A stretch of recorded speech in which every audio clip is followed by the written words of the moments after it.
Welcome to Stranger Encounters. I'm Thomas Salmons.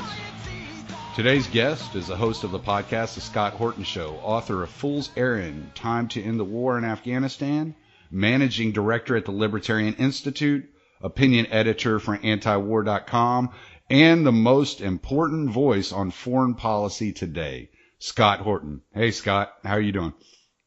I'm doing good. Thanks for having me, Tommy. Oh, man, thanks for making time. I know you're a busy guy. So one of the things that you'll run into, and I wanted to address with you, is being an opinion editor for anti-war. You're going to get a lot of people saying, why don't you support the troops? And this is a classic mistake that people make. And I wanted to give you a chance to explain exactly why you're anti-war and how it's not about the troops, but about the policies. Yeah. All right. Well, so there's a few different facets to this, obviously.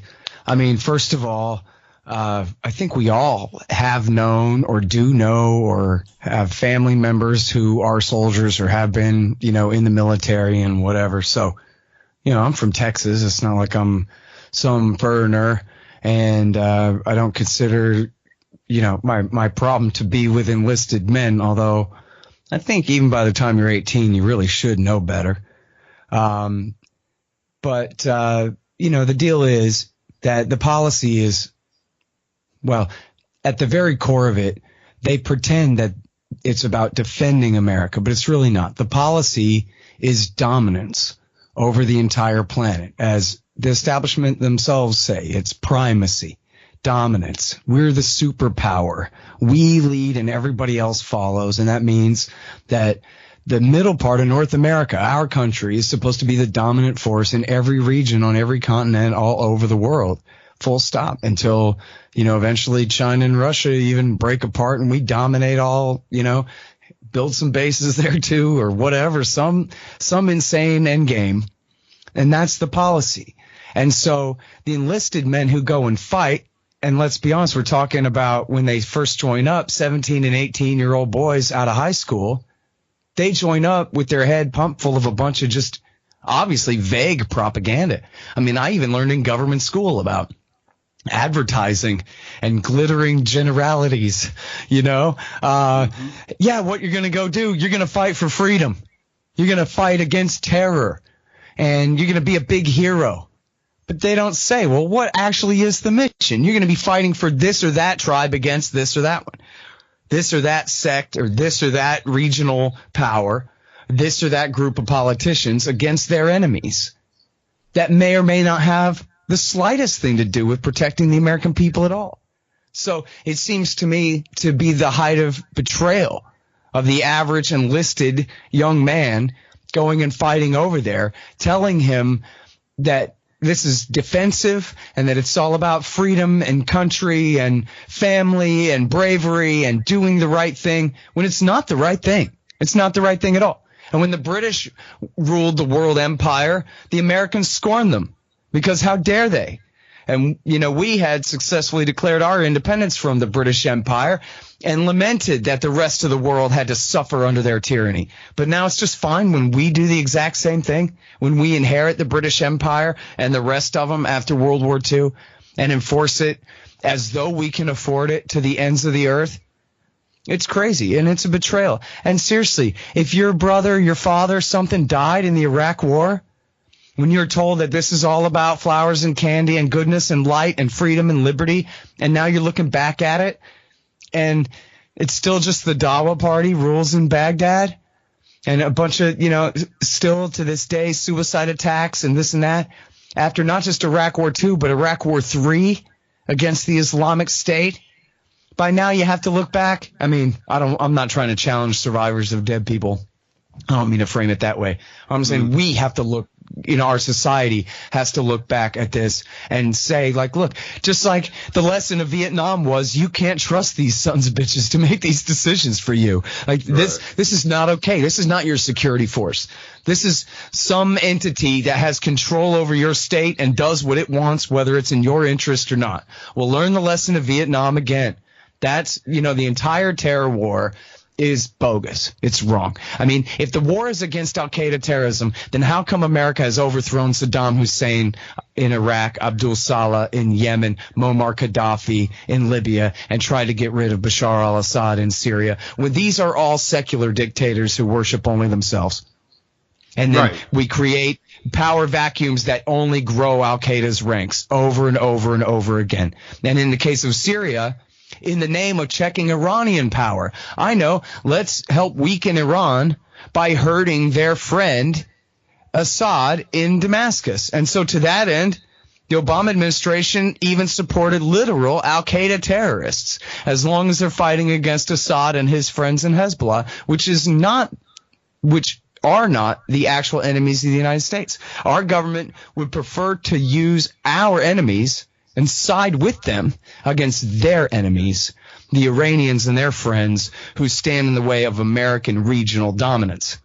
And it amounts to treason. Literally, al-Qaeda in Syria, it's not just an accusation. It's not just a smear term. Their leader, al-Jolani, and their leadership cadre there and the al-Nusra Front, they are sworn blood oath loyal, al-Bayat it's called, blood oath to Ayman al-Zawahiri, the butcher of New York City. And after a year ago, when Donald Trump tried to call off that support, there's a new report. I talked with the reporter, Sharmeen Narwani, writing in the American Conservative magazine about how the CIA operations room in Jordan, where they control these terrorists in southern Syria, is still open for business and has been.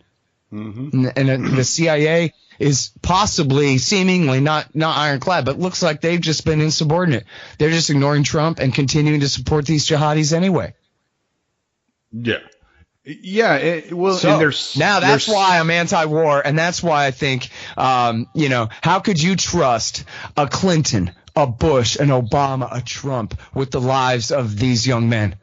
It's not, they fill our heads with all this stuff about going and fighting the Nazis on a battlefield somewhere, but that's not the game of the American empire. Not at all. Yeah. Yeah. And I was in the military. I was infantry, and one of the things that I'm very aware of now that I was not aware of then, other than the policy, which I think at that age, most kids aren't paying attention to foreign policy, especially. And one of the things that I wasn't fully aware of was the fact that I wasn't even fully developed mentally. What is it? I believe I've heard Joe Rogan say it several times. Your frontal cortex doesn't even finish developing until you're 25 years old. And then you wonder why you have all these troops coming home, all these soldiers coming home from overseas, and with PTSD, committing suicide, and this, that, and the other. And I just watched the documentary Kill Team. Have you had a chance to check that out? Yeah, that's in my book, the Kill Team thing in Afghanistan. Right. Have you seen the documentary? No. This was just a normal infantry unit. It was in 2009 or 2010. And what these guys were doing is they were supposed to be going into the cities in Afghanistan, excuse me, and questioning these elders about trying to get intelligence for future operations. Well, what they would do is they would go in there, and their staff sergeant had shown them how to get their first kill, because you're not a made man in the infantry until you get that first kill. And so once you get that first kill, you get some kind of medallion or medal for it. And you're just looked upon as a true infantry soldier. You're looked at as finally being in battle. And so he was telling them, always carry an unregistered grenade or unregistered AK-47 on you, so that you can plant it on the person after you kill them. Well, obviously, when you're in that scenario and you're looking at somebody as the other, it makes it very easy to do evil things to them. But at some point, your brain is going to wrap around the fact that you murdered a human being. And that's going to cause a lot of issues. And this team actually they all ended up getting at least 9 years in prison. I believe the Staff Sergeant Gibbs, I believe was his name, ended up getting life in prison. And you have to look at it like these kids were looking up to this guy almost as if he was a father figure, and he's leading them through this idea. And it's not that they don't know right from wrong, but they have been told for the last 2 years, year and a half, 5 years, however long they've been in the military, that this is what makes you a soldier. This is what makes you a man. And you believe these things. I remember getting out of the military. I remember coming out of basic training, and one of the speeches they would give you is they would sit you down and they would have you close your eyes, and they would be like, I want you to imagine that your mother's front door, and walking up to your mother's front door is military soldiers in their dress uniform, and they're carrying a flag, and they knock on the door, and they give your mother the news that you have been killed in battle. Now, the average life of an infantry soldier is 6.5 seconds in the field of battle. And if you refuse to act, if you refuse to kill for your country and to protect your freedom, this will be your mother. This scenario will be true. You know, and they did it in such a way where they would have you in tears. You've been away from your family for months. You know, ultimately you're being brainwashed. They are reprogramming you to look at things in a completely different way. And one of those ways is it's you or them, and they are the other. They're not human. They are the enemy. They only want to kill you. And you don't even know who these people are half the time. And I think as an impressionable youth, when you join the military at 17, 18, 19 years old, these things have a real impact on your actions when you're put into these stressful situations. And these stressful situations and the way you act follows you back home. You don't leave them there in the desert. And it's one of the things I would like to express when it comes to this episode is we're trying to, in some way, shape, or form, we're trying to give these kids, I don't want to say save them, because I mean, that almost makes me sound like I have some kind of God complex, and that's not what it's about. It's about informing them and so that they can make proper decisions. And whenever I listen to you, I think that's what you're doing. Excuse me, you are informing people on things that they don't normally see. Is that a fair way of looking at how you go about your business? Yeah, I mean, in a sense, I'm trying to inoculate you against the next time they lie to you, right? To just show that the deception and all the false premises and baked in propaganda about the enemies and whatever, all the begged questions, that if you can see it for what it is for a minute, then hopefully I kind of set you free at that point. That, you know, the next time around, you're going to be like, well, I don't know, but Hezbollah hates Al-Qaeda. Why are they lying to me about this? You know, and this kind of thing. So, and I'm not pro Hezbollah, but I'm just saying they didn't attack us. Just to be clear, that's the point. So, yeah, and then I'm just trying to spread that message overall. You know, I have my facts, I have my footnotes, and I do the very best I can to prove my case. But overall, you know, you're supposed to get the idea, right? Just like watching, you know, the best George Carlin routine or something, that, you know what, he's right. I really don't have to believe in these people. I've been under all this pressure somehow that I was supposed to believe in them. But why should I exactly? Talk about a begged question, you know, and a built-in, and I mean that in the proper sense of the term, this built-in fake premise of just how much do you love them? Well, but maybe I don't love them at all. Why should I? My security forces, obviously, as Martin Luther King, the most politically correct person who ever existed, said, is the greatest purveyor of violence on the face of the earth. He's absolutely right about that. It also happens to be the greatest purveyor of violence in between Canada and Mexico, too. The U.S. government is the only enemy the American people really have in the world. Even Al-Qaeda was created by our government for their purposes in the first place. And then, as I was saying, even after Al-Qaeda attacked American civilians, our government still has found cause to ally with them. And so protecting us from terrorism sure as hell can't be their mandate. So what other mandate do we have for these people anymore? And look, grab a globe and look at it. It's not a dangerous world out there. It's not. All of Europe are our allies. Every single state in Europe are allies. And if we didn't have an alliance, we'd still all just be friends. We have nothing to fight about with any of them. There is no power in Africa. There is no power in the Middle East. That's it. They just don't exist. If Iran and Saudi got into a war, it wouldn't necessarily wouldn't necessarily have anything to do with us if we weren't over there. India is a friend. Russia and China are both friends, despite all the propaganda on TV. Neither of them threaten us. Although, India, Russia, and China are independent from America, but they do not threaten us or our friends. And then what? Australia?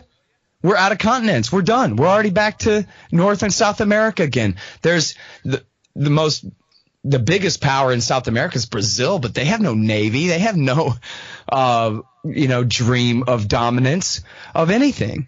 No doctrine like that. And so we're out of possible enemies on the planet. We're already done. Now you got to resort to Mars attacks or something to pretend that there's an enemy that we even need this government to protect us from at all. The whole thing is just a racket. That's all it is. Well, speaking about Mars attacks, have you moved your foreign policy interest into the Space Force yet?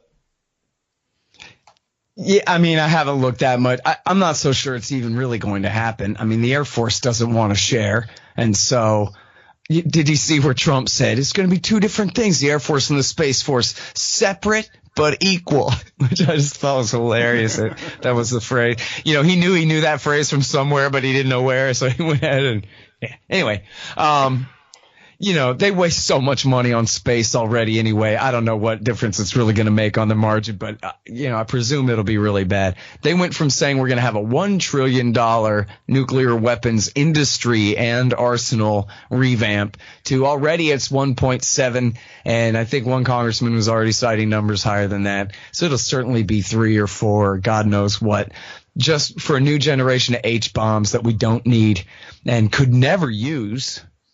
Right? Mm-hmm. We certainly have a deterrent, which if there's a legitimate use for nukes, it's as a deterrent, not to actually use them. And they're making more and more usable nuclear weapons, which, puts our enemies on much more hair trigger alert. And the whole thing is just a welfare program for Honeywell and for a bunch of scientist, quote unquote, job holders at these, national laboratories that we don't need at all, who ought to be working on better methods of distribution of goods and services in the market. And instead they're sitting around figuring out ways to make hotter and hotter H-bombs. Yeah. I found it funny when he mentioned the separate but equal, because when I heard him say that, I had just watched, the last debates at the Soho Forum when Dave Smith, made the joke about Trump's love of the Constitution and how he always refers to Article 1, Section 8 before commenting on anything. And, I thought that was an appropriate line for Trump to use, not knowing what he was saying. Right. Yeah, he's never read the Constitution. I mean, people made a big deal about one of his ex-wives said he had a book of Hitler's speeches on his nightstand. And it's like, so what was that? Like he was trying to intimidate his butler or something? Don't tell me you believe that he read a single page of it. He didn't read that. Why would he read anything? I mean, look at who we're talking about here. Right. Worst thing that Donald Trump could do with a book of Hitler speeches is hit somebody in the head with it. Yeah, well, it's like I told you on Twitter a while back that I was actually, prior to meeting Austin Peterson and having a conversation with him, I was a Cruz supporter because I was unsure whether or not Donald Trump could even pronounce Constitution. That was that was always the joke I ran with. I don't even know if you can pronounce the word Constitution, let alone read it. So I'm not sure that that's the best way to go. Yeah. But you mentioned Al-Qaeda. Oh, and just a note on that, I have learned and grown a lot, and I'm ashamed that I was a Cruz supporter as of today. But we'll move on. You mentioned Al Qaeda and how America's working with them and built them up. And one of the things I try to express to people, and I try to show them, and I think I got this from you, at least in a general in a general way. One of the things I try to tell them is, even if 9/11 were the first attack, let's say there were no bombings in the Middle East prior to that, they didn't have a reason to attack us.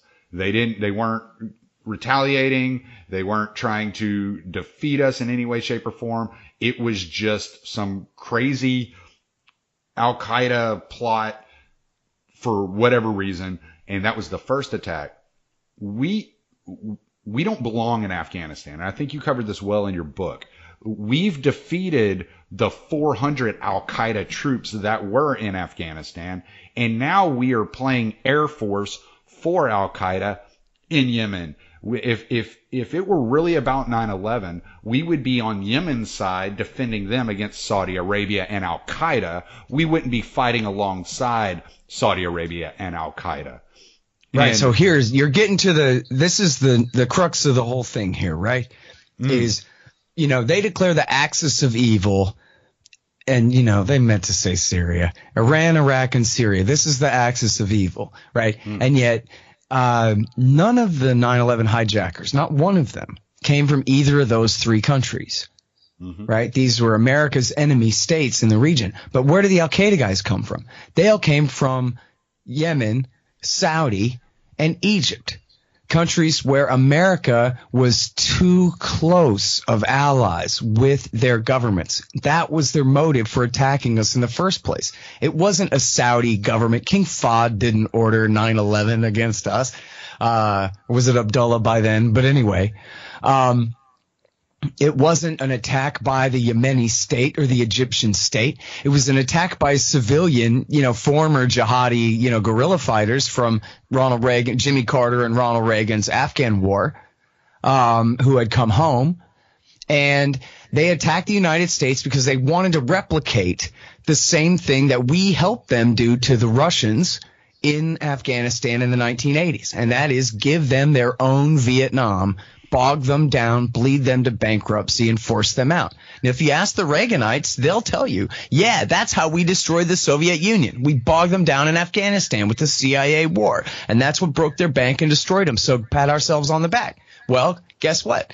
That's what the jihadis think too. They're the ones who brought down the Soviet Union. And they said, let's do this again, right? So that was why they attacked us, was because we were too close of allies with their governments. In fact, Bill Clinton had worked with Saudi Arabia and Pakistan to install the Taliban government in power in Afghanistan in the 1990s, because the leftover warlords that America had backed in the 80s were tearing the country apart.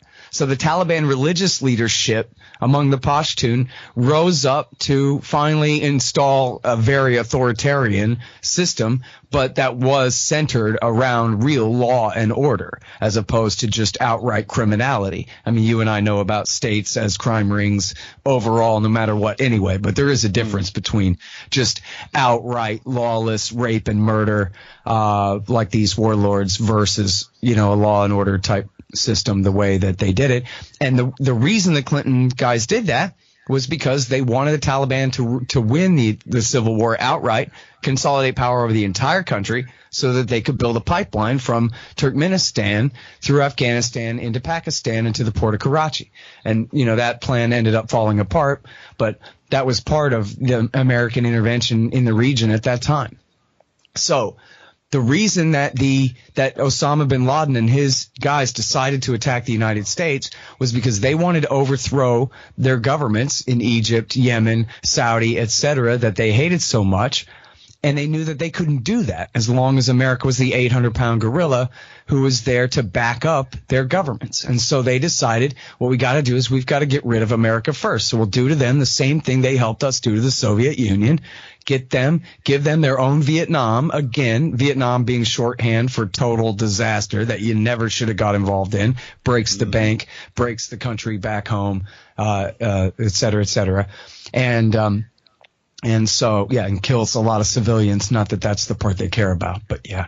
And then give them another Vietnam in Afghanistan. And so the Americans took the bait. That was what the September 11th attack was about, getting us to invade. And you're right that they, basically got the al-Qaeda guys. They got about half of them, and about half of them escaped in December of 2001 after September 11th and the initial part of the attack there. About half of them escaped to Pakistan and then dispersed mostly throughout the Middle East and went back. A lot of them, ended up in Iraq after Bush's invasion there. But the point about Afghanistan being that not only did they then turn on the Taliban government that they had helped install in power, refused to negotiate with them over al-Qaeda, none of whom were Afghans. Right. None of the al-Qaeda guys were Afghans. Al-Qaeda guys were the Saudis and the Egyptians, the foreigners there. Who were being hosted. And the Taliban were willing to negotiate over them. You might remember in 2001, boy, if you listen to talk radio or watch TV news, Taliban, Al-Qaeda, the Taliban attack on the Twin Towers, blah, blah, blah, and the way that they conflated them together as though they were the very same thing, when in fact they were very different. And so, but not only did they then overthrow the Taliban government, but then they installed a new government in power in its place there and made enemies out of all of its enemies. And so once they did that, they ended up basically picking a fight that they can't win. It took them years to make it bad enough when they could have just left and things would have worked out and the different factions could have negotiated in this kind of thing. But the Americans stayed and stayed and stayed until the Pashtun-based insurgency that is, known as under the label the Taliban, even though it's really not exactly like that. It's a lot of different factions, some of whom have different levels of loyalty to the former government there. But this broad-based Pashtun insurgency cannot be defeated without just outright war crimes and massacres on a vast scale. A basic genocide against the Pashtun population. They won't be tamed. They refuse to be tamed. You might as well try to take Texas from the Texans. It's just, you're not going to do it. You might as well, try to put the Oklahomans in power as the Texans overlords. Like, no, we'll even fight our Oklahoman cousins over that nonsense. It's not going to happen. And that's basically what we're trying to do, is install a coalition of minority groups over the plurality, not the majority, but still the plurality of the population of the country, the Pashtuns. And they just have proven that they would rather fight. And the Taliban leadership has shown that they will not negotiate. And they've stuck with this for 15 years, 16 years. They will not. Well, no, I shouldn't even say that, because we didn't really pick the fight with the Taliban. Didn't really come back till about 2004, 2005. After the first few years, they surrendered and didn't give us any trouble. But since then, they've said we will not negotiate until foreign troops leave. That's it. That's their unconditional demand. Is once the American and NATO troops get out, then they'll negotiate with the government there. But they will keep fighting up until then. And, I was just reading in the news this morning, Trump is talking to the Pakistanis, which I like the sound of this. It means he's selling out the McMaster plan that he bought into a year ago when he sent 5,000 more troops there. He wants to negotiate now, not in another 4 years on some, pretended position of strength that will not be achieved in that time. Apparently he knows better than that. And he's saying, okay, let's negotiate now. But even with the Pakistanis, they have no need to sell out the Taliban. There's nothing in it for them. We're already bribing them, and we can't really threaten them because they got nukes, at the end of the day. And so there's nothing more we can get, and we can squeeze out of the Pakistanis, or reason to believe that we can. And then they can't necessarily tell this broad-based Pashtun insurgency they've been backing in Afghanistan what to do anyway. You can support somebody, doesn't mean you completely own their entire set of actions and statements in every way. And so who says that the Pakistanis could even force the Taliban to negotiate if that was what they wanted, which they don't. So it's a no-win war. It's going to stay. I mean, I ended my book last year. I published it, last August. And basically, I figured it was a good time because it would be right around the time Trump was announcing his escalation, which is in the book. But then it'll be kind of a good place to end it because nothing is going to change over the next few years. There's not going to be a massive surge, and there's also not going to be a massive peace effort. And so you can count on the status quo, which is, a horrible grind for the people of Afghanistan and for the Americans over there and everybody else. Yeah, no, and that's absolutely true. And the fact of the matter is, this all could have been ended very quickly, and I believe you cover this in your book.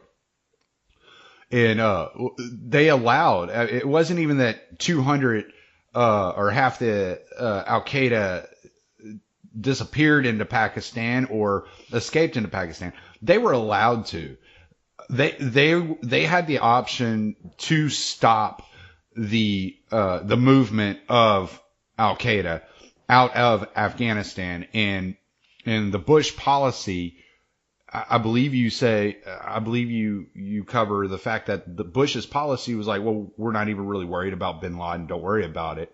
Yeah. Hey, all right. Well, so here, let me clarify a couple of things. I mean, to give them, quote unquote credit, like I say, they could have negotiated, but assuming the conflict, they did send in, finally, when they cornered Al Qaeda, they wasted a lot of time screwing around in the northwest of the country. But when they finally cornered the Al Qaeda guys in the White Mountains in the east of the country in December, they did send in, I don't know about B-52s, but I think even B-52s, certainly F-16s, and dropped a lot of bombs down there, and including they rolled a daisy cutter bomb out of the back of a C-130.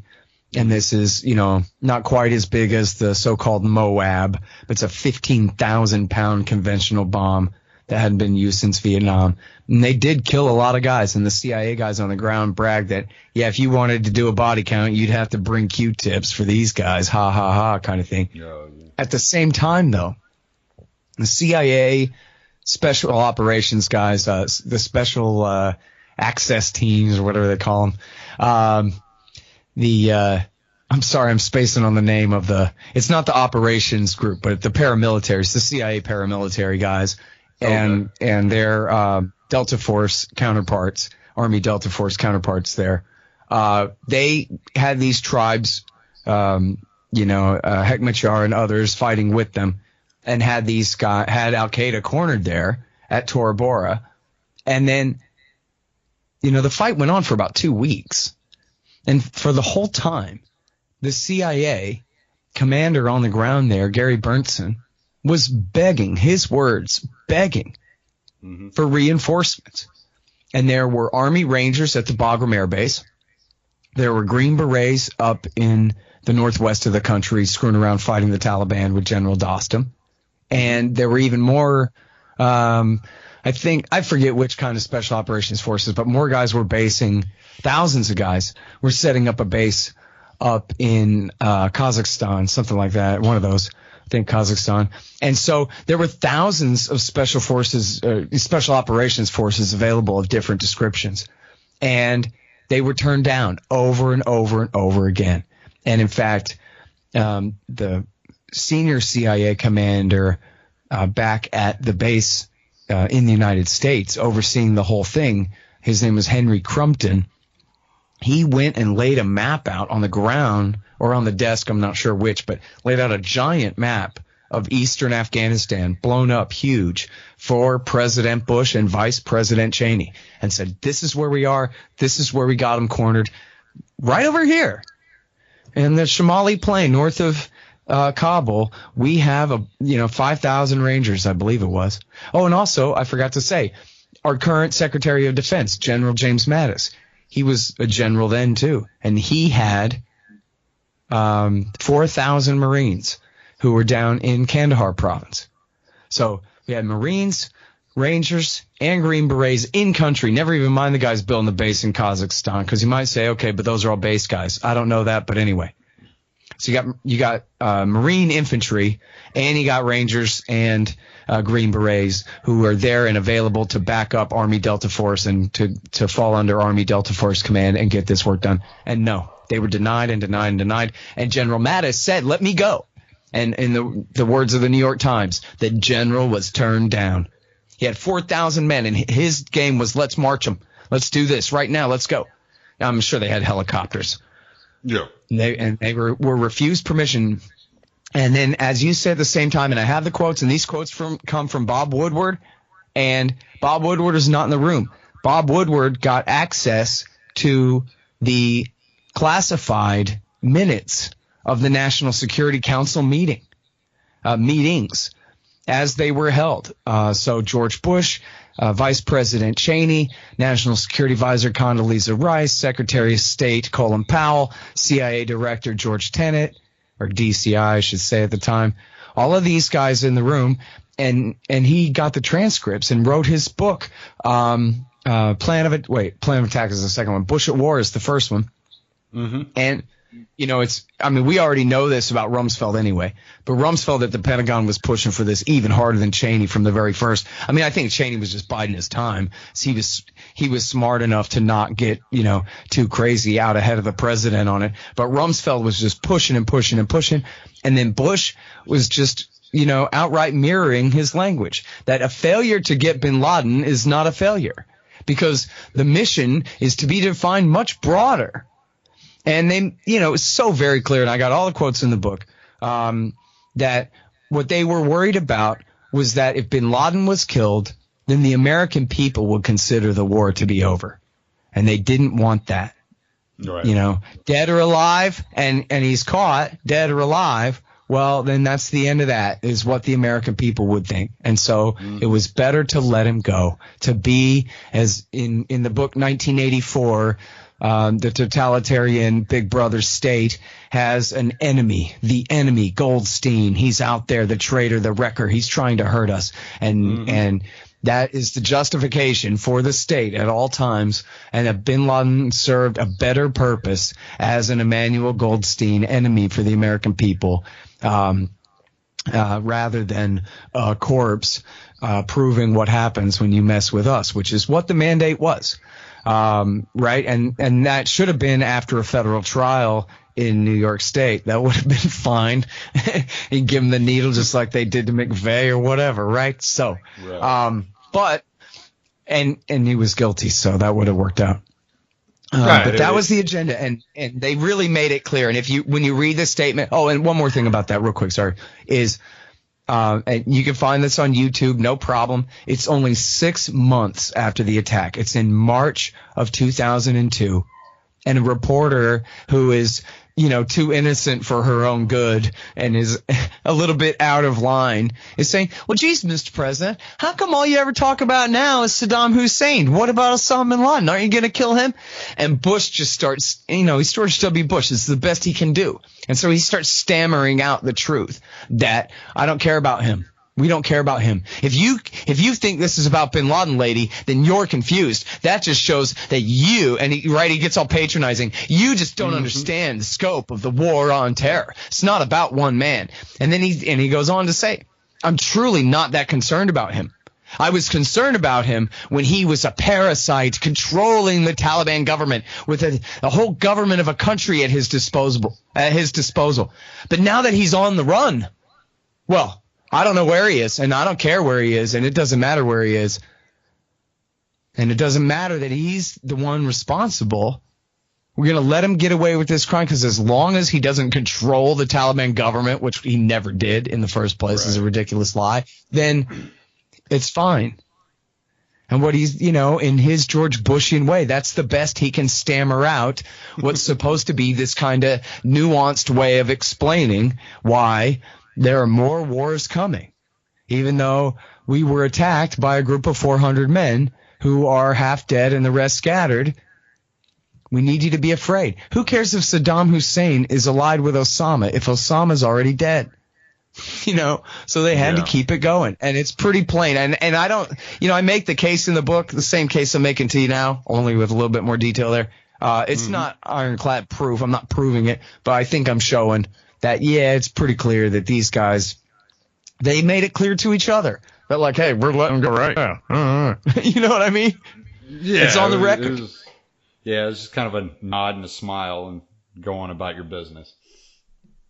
Yeah, I mean, and more than that, right? I mean, they're saying out loud, they're like, hey, we're not going to define defeating Al-Qaeda as winning the war, are we? Because that'll undermine what we're trying to do here.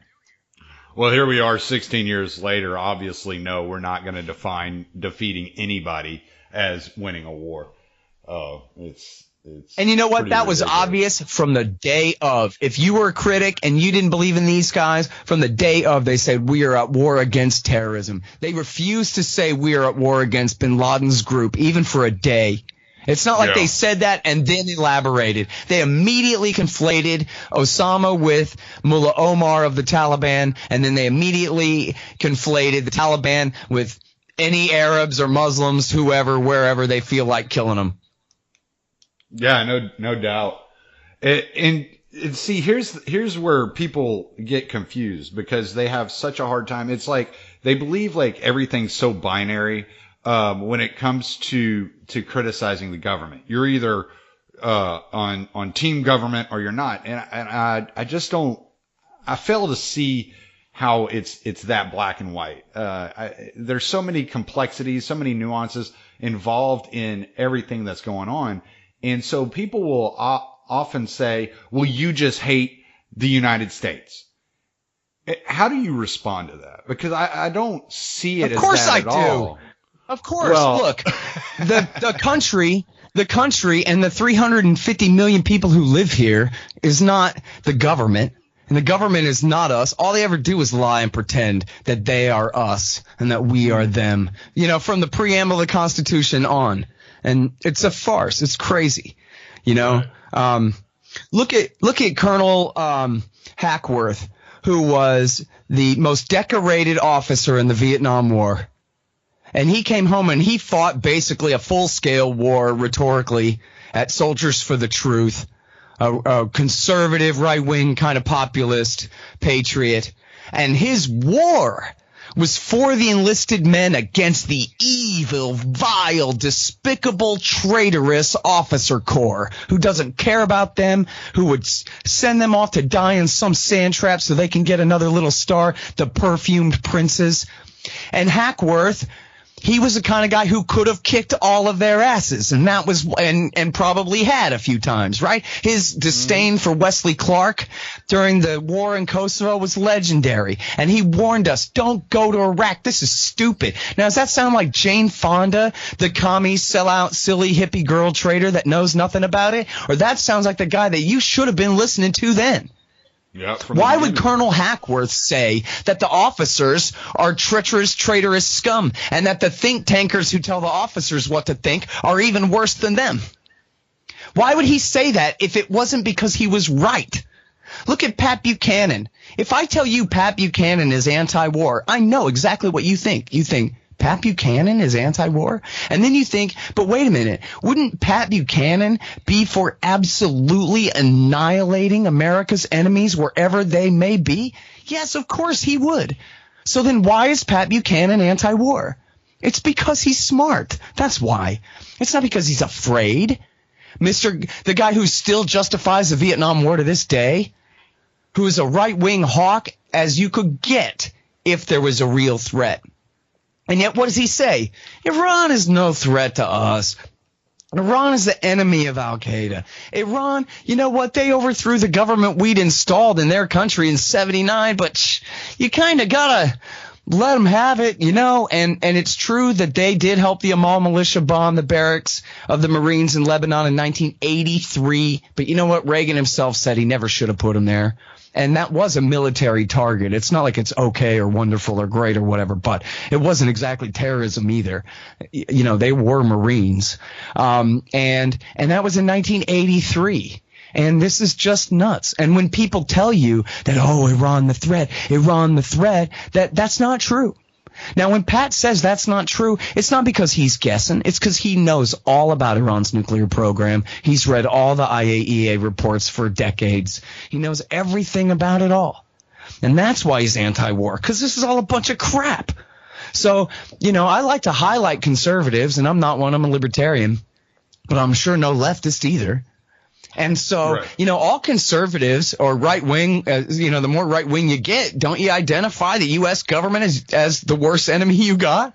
We're all a bunch of anti-government extremists, right? So how come when they want to go and commit acts of mass violence all over the planet, that must be okay? That's probably justified. They wouldn't do it unless it was really necessary, right, guys?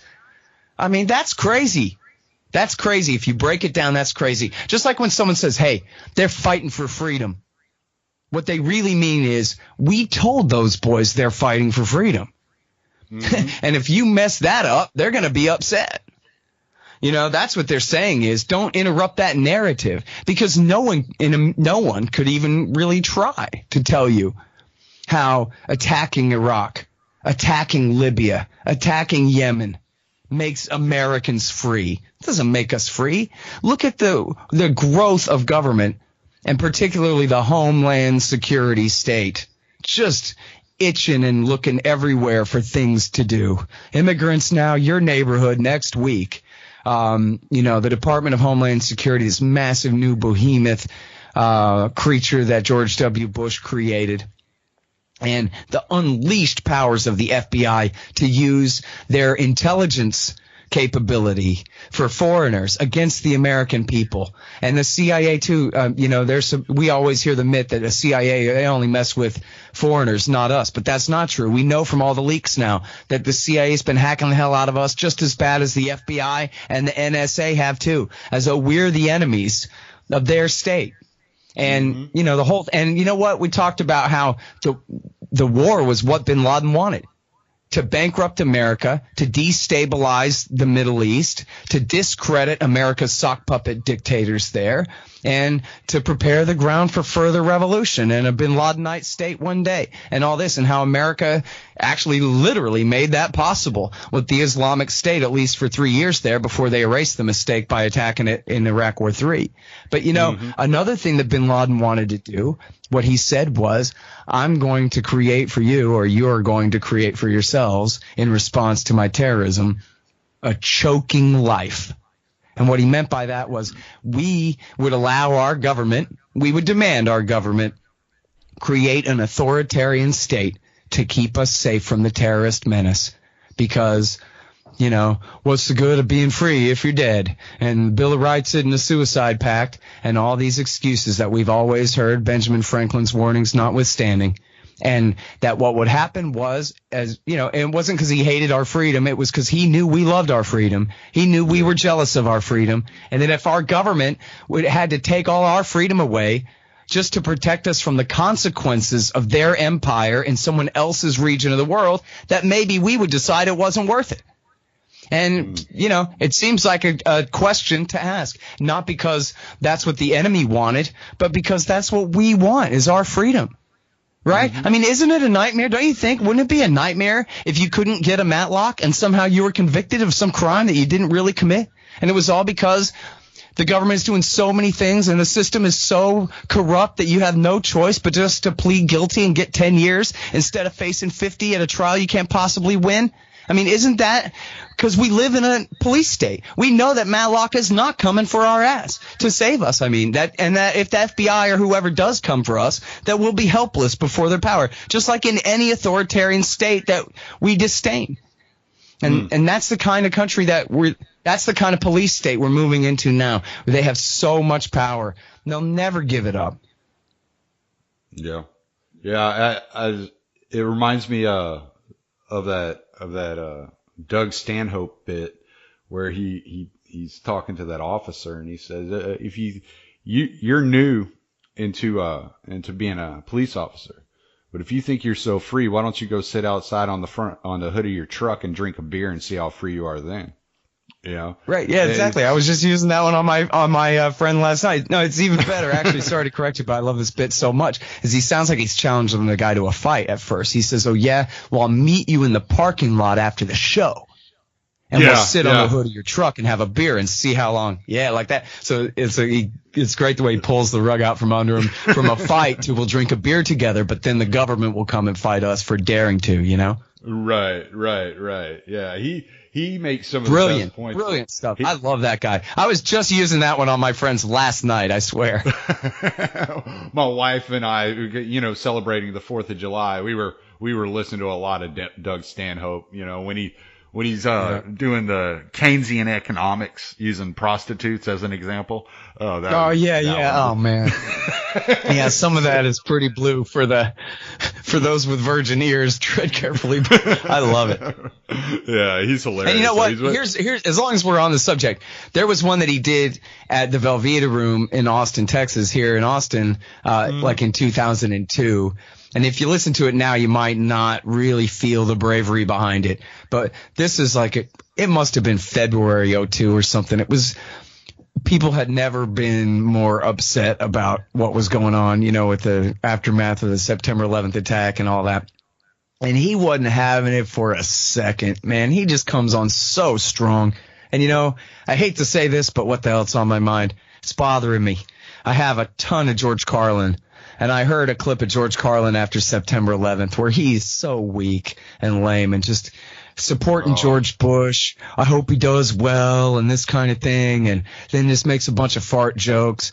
And man, he was the great wise Carlin. He could have slapped down so much stuff and helped inoculate people again from that premise, that belief that they're supposed to support the government at a time like this or whatever. He could have helped so many people. Then he backed down. And Stanhope's just yeah, right. He wasn't confused about who his enemy was for a moment there. He's probably the best comedian alive today, as far as I'm concerned. Prior to him, I was a big Sam Kinison and Bill Hicks fan, but yeah, me too. Stanhope is probably the best alive today. Dave Smith's right up there, though, man. I hope one day I get to get him on here and interview him and have a good conversation. I used to be funny when I was a kid, but then I got into all this stuff, and I'm a little funny, but not nearly enough anymore. You're really dry funny. You're very your dry. Sense of humor, Scott Horton. Well, I don't know. I read about murder all day, every day. I don't have to see it. I'm not complaining that bad, Right. No, you do. Every now and then you'll say something, and I'm just sitting here laughing, and I'm like, all right, man.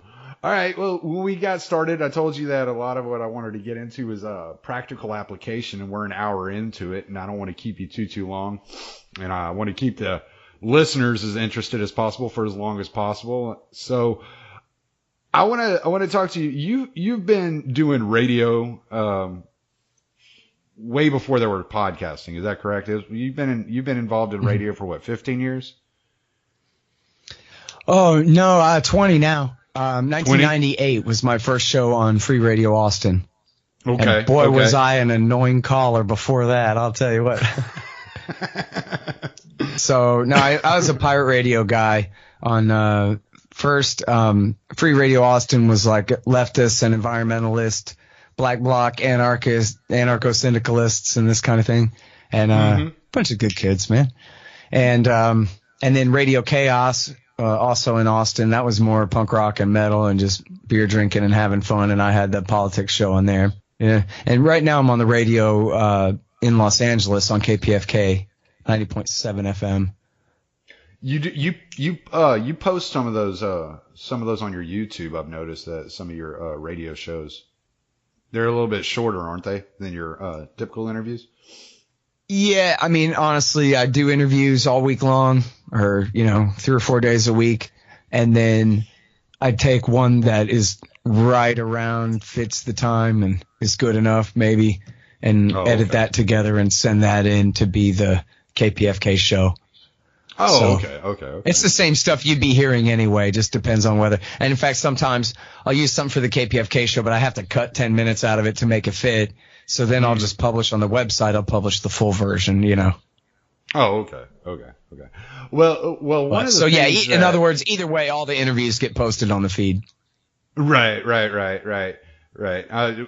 We kind of took a left-hand turn there. Where I was going with this is one of the things that I'm trying to open people's eyes to, and by me starting my own podcast and doing some other things, is I want people to understand that I think I heard it said that during the Industrial Revolution, prior to the Industrial Revolution, during the agricultural age, 80% of Americans were self-employed, and only 20% were employed.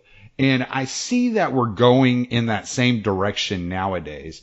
And just in your experience from your time doing radio and talk shows, how has technology made it easier for you or benefited you going forward compared to what it was back in the day? Well, I mean, I can have a much broader reach. What's funny is, I started posting interviews regularly on my website in 2003, right at the very start of Iraq War II.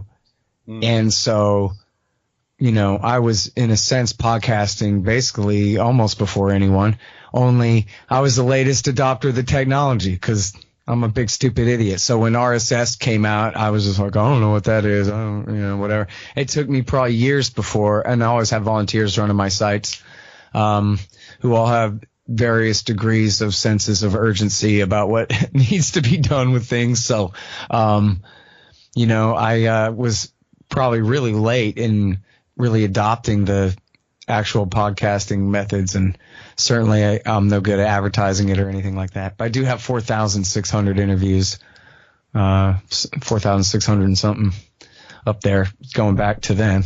But I'm if you told me all the different ways you're distributing your podcast, I would be like, oh, that's really neat. I should have you talk to my guy or something, because I'm sure you do better than me right now. Would you say this is your third interview? I'm sure you're way ahead of me. Yeah, this is my third interview. We're not actually releasing these until September because I still have to get my host set up. I know I listened to I got you.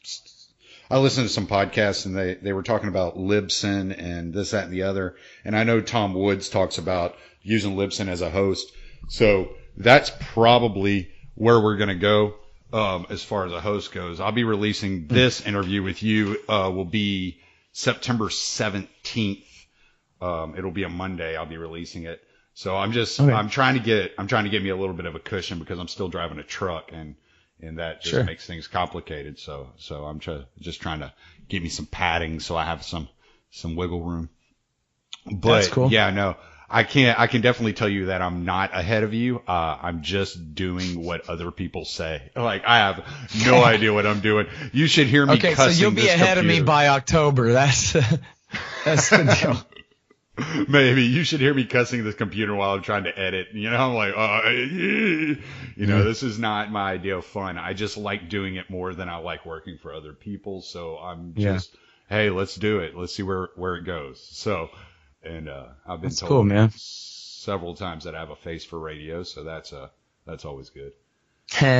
Well, man, I would actually really like to be a truck driver because I'm sick of this, but I'm terrified about killing people out there because I know how bad at driving everybody else is, and I just worry about having that much mass, at any one time, what might happen.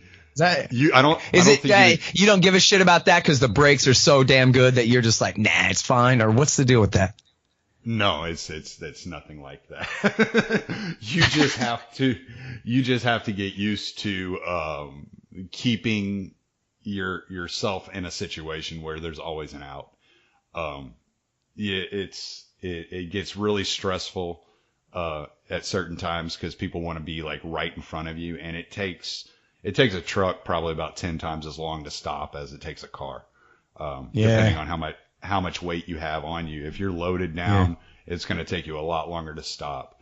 And no, I could never do that. Just picture a nuclear bomb going off in my head and me screaming the F word as loud as I can over and over and over till I die of a heart attack. No way. No way, man. It seems like it'd be so much fun if there was no traffic, but other than that, nah, sorry.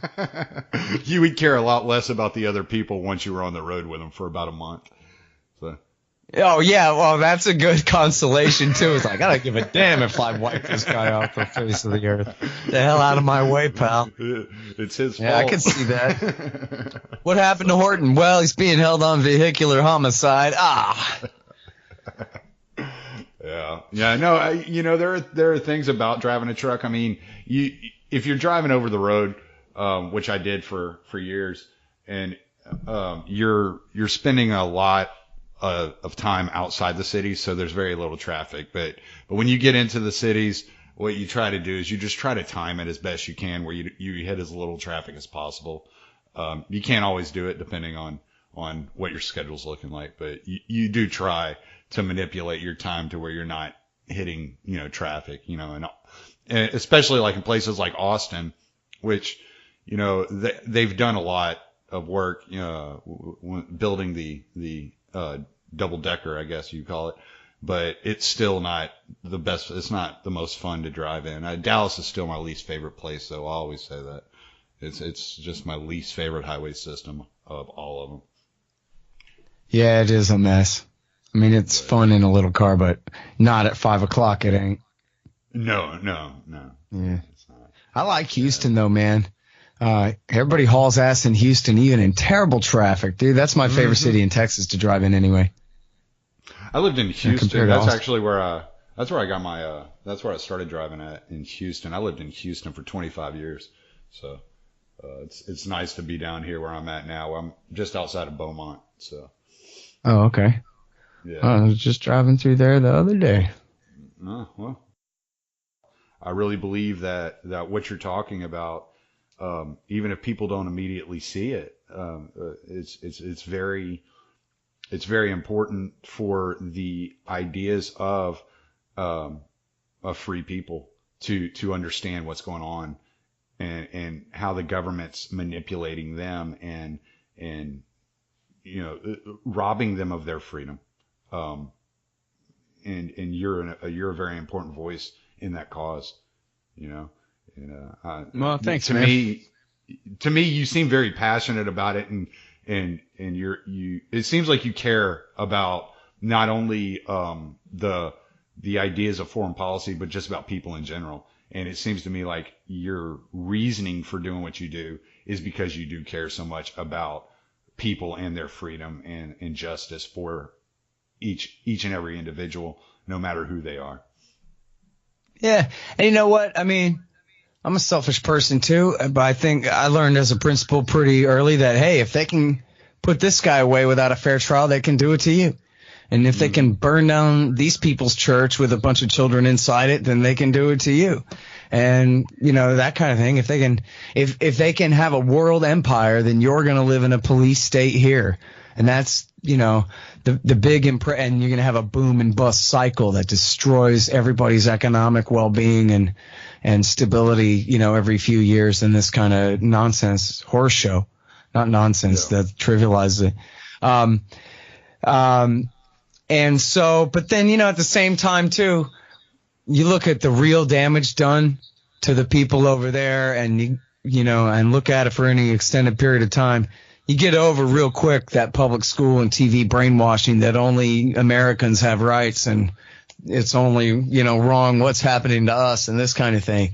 As you look at the level of destruction, the level of grief, I think about how much I hate it when I have a headache, and I get a really bad headache sometimes, but I hate that. But so compare that to the pain of having your family killed and shrapnel still stuck in your body that they can't operate on and all of this for life. I mean, this is the level of destruction, grief and pain and destabilization, people dying of easily curable diseases that they should have survived, except they're hungry and their water's dirty and their hospital's destroyed. Man, everything sucks because America made it that way. Like you look at what's going on in Yemen right now.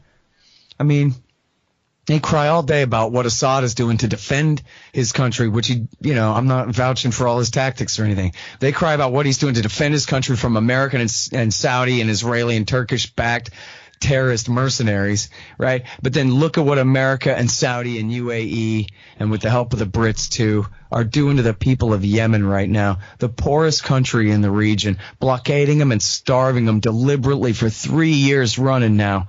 And yeah, there's not a partisan advantage in it, so nobody cares. Well, by the time anybody hears this, it'll be a good 3.5 years, I guess, in September. So, and there's no partisan advantage in it because it's Obama's war for Saudi and Trump's all for that. Saudi Arabia and Israel first, of course. And so since they pretend that the threat in Yemen is Iran, which is nonsense, they waged this starvation war. It was called, get this, and you won't be surprised, but you will be shocked, Operation Decisive Storm, that they launched. It was supposed to take a week or two. That's now been 3.5 years and can't be won. I mean, we've seen from history people invading Yemen. The whole northern part of or not the whole, but much of the northern part of the country is mountainous. These are all men with the right to bear arms, too. The whole society is armed to the teeth, just like ours.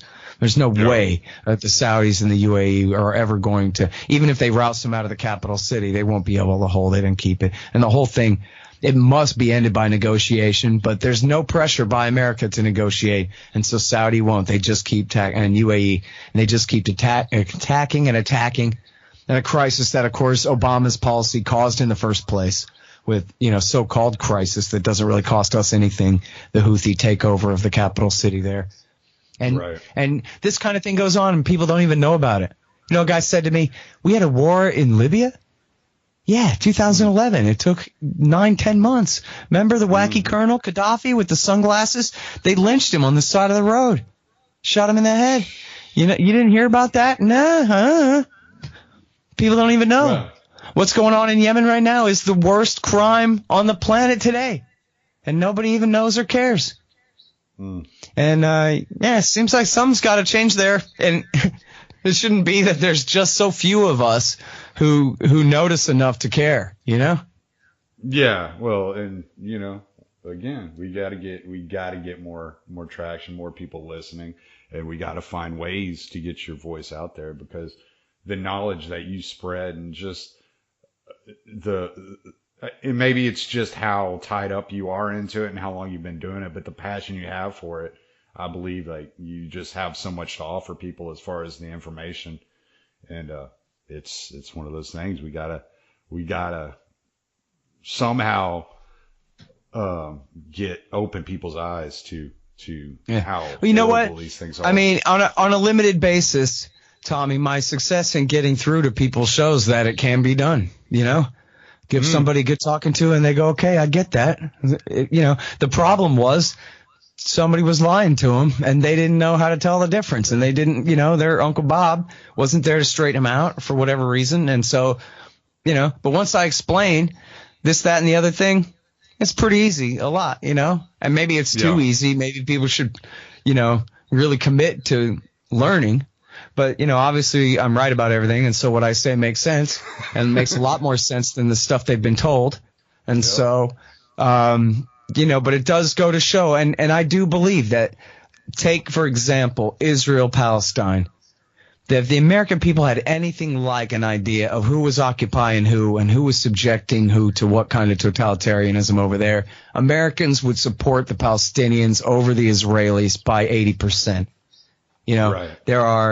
There's a powerful pro-Israel lobby, and there's a huge evangelical movement of about 80 million American Christians who are very committed to Israel. But to everybody else, you just put the shoe on the other foot for a minute. If the Palestinians had won all the wars and had herded all the Israeli Jews into the Gaza Strip and had it blockaded and sieged and bombed like this, America would attack them, right? So therefore, since we're all, rationalists here, it's wrong when Israel does it to the Palestinians too. And the problem is they don't ever show it on TV. They don't show how the Palestinian people live. They don't show who they are. And they don't even show you a map that says, look, this is Israel, and this is the occupied territories where the people have no rights at all. They don't ever, ever, ever show that on TV. And so people don't know. They don't even know it's an issue of debate. They think the Palestinians are the terrorists next door trying to extort land from the poor, helpless Israelis. Instead of, these are people just trying to defend themselves. They're not terrorists. They're just civilians who are being occupied and having their land stolen by the Israelis. And when you explain that to somebody who really doesn't know it and doesn't have a huge vested interest either way, it becomes pretty clear that, well, the Palestinians ought to either have citizenship in Israel and an outright recognition of the fact of the annexation of the West Bank and Gaza, such as it has been for 50 years now, or they should be given full independence and allowed to be free and have their own state and their own independent security force separate from the Israelis. But the current situation is a totalitarian nightmare. It's you know what? For you and your listeners, check out this great movie. It's called Killing Gaza. It's by Max Blumenthal. And he's a former Zionist, an American liberal Jewish former Zionist who's gone over to Israel and spent a lot of time over there. And it's in his buddy Dan Cohen as well, same basic description of their political background. And they go and just interview the Gazan victims of the war in 2014. And just to show you what it's like over there, and I'm telling you, it would be like if we had full-scale Jim Crow, Mississippi burning apartheid in the American South right now in Alabama and Mississippi like it was in the bad old days. It would be like if that was still going on right now and nobody cared and nobody did anything about it. That's the level of injustice going on there. It's absolutely crazy. And when you watch that and then you think, wait a minute, and this is all on my dime? And this is all with American diplomatic support and military support over these helpless people? I mean, imagine if the Americans not just herded all the Indians into these reservations, but then just kept bombing them and never left them alone. It's as wrong can be. And so why I do this, like you're talking about, that I care so much and this and that kind of thing. I think if you just explain the truth to people, that most people are decent and will take the right side on this. You know, right. I met my right-wing neighbor the other day, and he's like, well, I don't know why we got to be remaking everybody else's country when our country's such a mess. This is crazy. We got to bring all our troops home. He's not a liberal, hippie, pacifist, idealist, utopian, socialist of any kind. He's a right-wing old Trump voter saying, I'm sick and tired of this, boy. And, you know, about time. Yeah. You find out how much money alone we're spending, even in Europe, just provide them with defense, so that they can keep up all their programs. It's ridiculous. I mean, so I don't see anybody who's honest can't sit there and say, well, we should be paying for this. Well, why? Why should we be paying for this?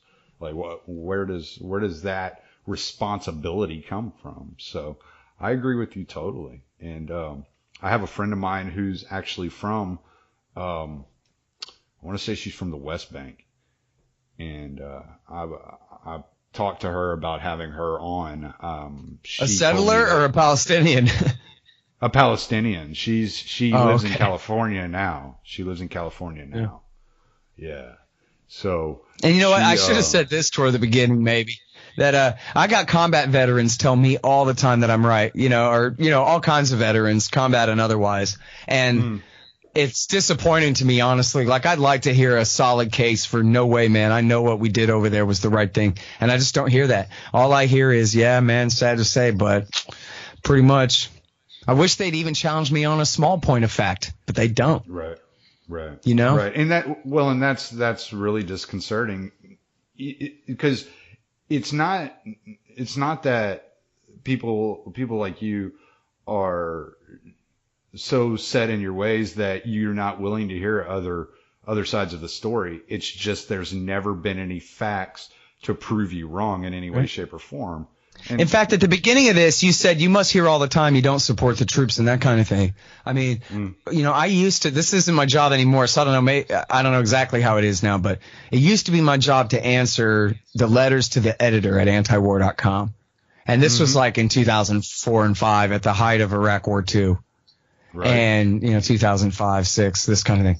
And we would get letters, and the soldiers, it'd be Iraq War II soldiers saying, hey, you're selling us out. We're over here fighting for your freedom. And you don't have our back, and you're a bunch of treacherous traitors. And, how dare you even have a thing called antiwar.com at all?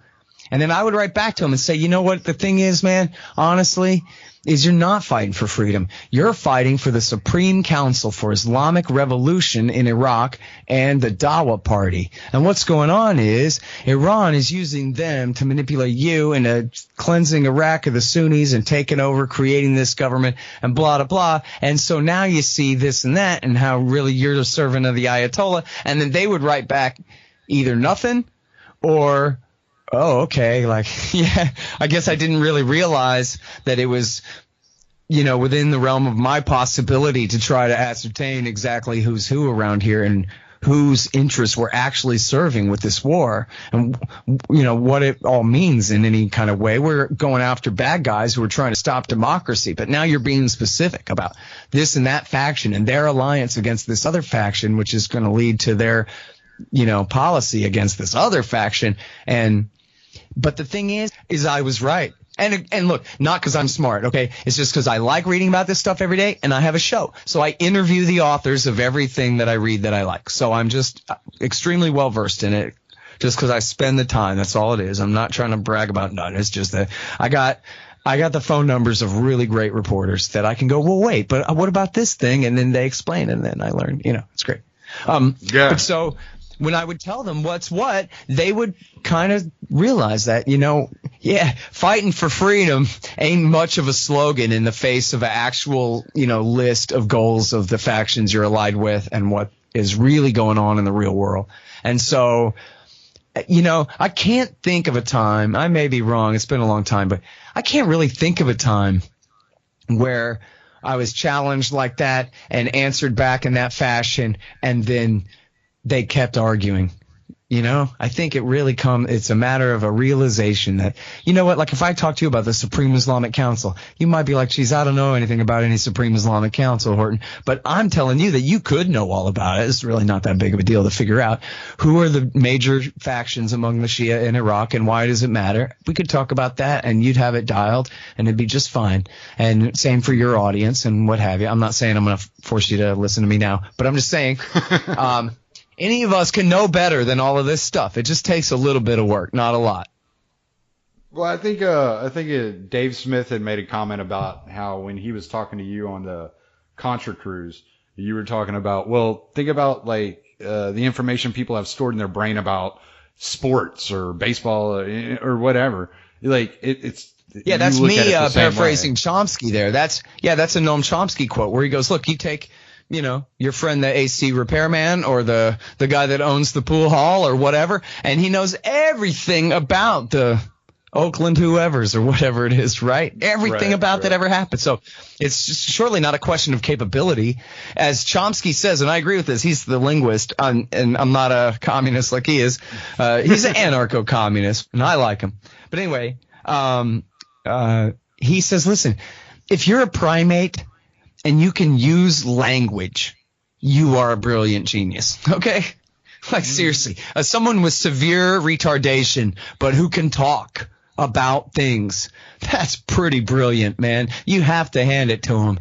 And so for someone who's even just lukewarm, average 100 IQ, badass, what a huge accomplishment. Seriously, not in a being silly way. What a huge accomplishment to be that intelligent, to have the ability to learn everything there is to know about whatever it is that you're interested in really learning about. I mean, now obviously we have our limits. I can't learn all about astrophysics because I can't do the math. And a lot of this stuff, you have to be able to do the math to even understand what's going on at all. But, we all have our limits. But basically, you want to be an expert in scuba diving? Scuba dive. Get it done. You can learn it. Any of us can. And that goes to show that any of us can be good on Iraq War II as well, right? That goes to show that any of us can be good on any of this stuff that we need to be. Right. And on Chomsky, he's extremely intelligent. I've watched some documentaries that he's been involved in, and I've listened to him. Like you said, he's communist. I don't agree with everything he says, but he's very smart and he makes very intelligent arguments. And if nothing else, it challenges the way I think about things. So yeah, and he really is not some kind of Stalinist with, some spin. I mean, he really does believe, as he puts it, in that we all want a society, and he's speaking for every libertarian on this. We all want a society with the most minimal amount of coercion possible. And we don't agree with leftists about how to get there, but that is exactly what we want, is freedom. And he's got his priorities straight on that for sure. Yeah. Well, if it weren't for the economics, I'd be a communist, especially since I've been watching the series, The Americans. I mean, they got me sold except for the economics. That's funny. I've never seen that, but that must be a pretty persuasive TV show. But yeah, the whole thing about everyone having to lay down and starve to death because nobody knows how much a bushel of wheat is worth this year is that's going to be a problematic problem, I think. Right. Well, Scott, it was really good having you. I'm going to shut it down here, and then we'll Right hang on. up afterwards. All right. All right. Thanks, man. Appreciate you having me on. No doubt, man. Thanks for listening, everybody. That was Stranger Encounters with Scott Horton. I'm Tommy Salmons. Late.